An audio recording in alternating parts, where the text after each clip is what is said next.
लोकसभा चुनाव 2024 की सियासी तपिश बढ़ने के साथ ही उत्तर प्रदेश में बीजेपी और सुभाषपा प्रमुख ओम प्रकाश राजभर के रिश्तों पर जमी बर्फ पिघलने लगी है। 2022 के विधानसभा चुनाव में भले ही राजभर का बीजेपी संग पुनर्मिलन नहीं हो पाया हो, लेकिन 2024 में दोनों ही दल करीब आ रहे हैं। ओम प्रकाश राजभर ने सीएम योगी आदित्यनाथ से मुलाकात के बाद स्पष्ट संकेत मिल रहे हैं कि बीजेपी सुभाषपा फिर से आपस में हाथ मिला सकते हैं। ऐसा होता है तो पूर्वांचल के सियासी रण में सपा प्रमुख अखिलेश यादव के लिए अपने सियासी वजूद को बचाए रखना मुश्किल होगा।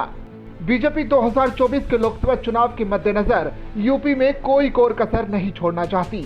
बीजेपी ने यूपी की कुल 80 लोकसभा सीटों में से 75 प्लस सीटें जीतने का टारगेट तय कर रखा है, जिसे हर हाल में हासिल करने के लिए बीजेपी अभी से सियासी समीकरण को दुरुस्त करने में जुटी है। एक तरफ बीजेपी अपने मंत्रियों को जमीनी स्तर पर काम करने का जिम्मा दे रखा है, तो वो दूसरी तरफ सीएम योगी से लेकर डिप्टी सीएम तक सूबे का ताबड़तोड़ दौरा कर रहे हैं। वहीं सपा से नाता तोड़ने के बाद ओम प्रकाश राजभर यूपी में एक मजबूत सहारा तलाश रहे हैं। ऐसे में राजभर को बीजेपी के साथ जाने में फिलहाल फायदा दिख रहा है, क्योंकि सपा से रिश्ते बिगड़ चुके हैं और बसपा उनके लिए अपना दरवाजा नहीं खोल रही।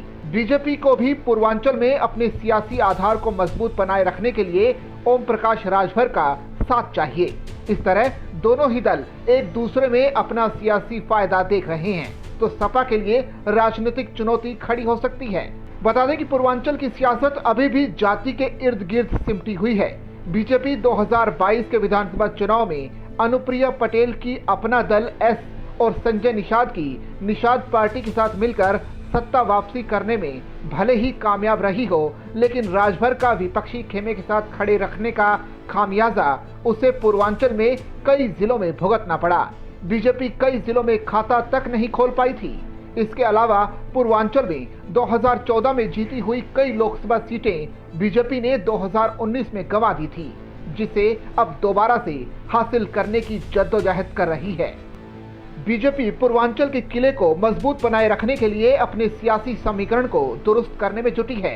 निषाद पार्टी और अपना दल एस के साथ साथ ओम प्रकाश राजभर की सुभाषपा भी बीजेपी के साथ हाथ मिला लेती है, तो अखिलेश के लिए पूर्वांचल में अपने सियासी वजूद को बचाए रखना मुश्किल होगा, क्योंकि बसपा 2024 को लेकर अपने पत्ते नहीं खोल रही और दूसरे जातीय आधार वाले दल बीजेपी के साथ है। ऐसे में देखना है कि बीजेपी के सियासी चक्रव्यूह का अखिलेश कैसे सामना करेंगे।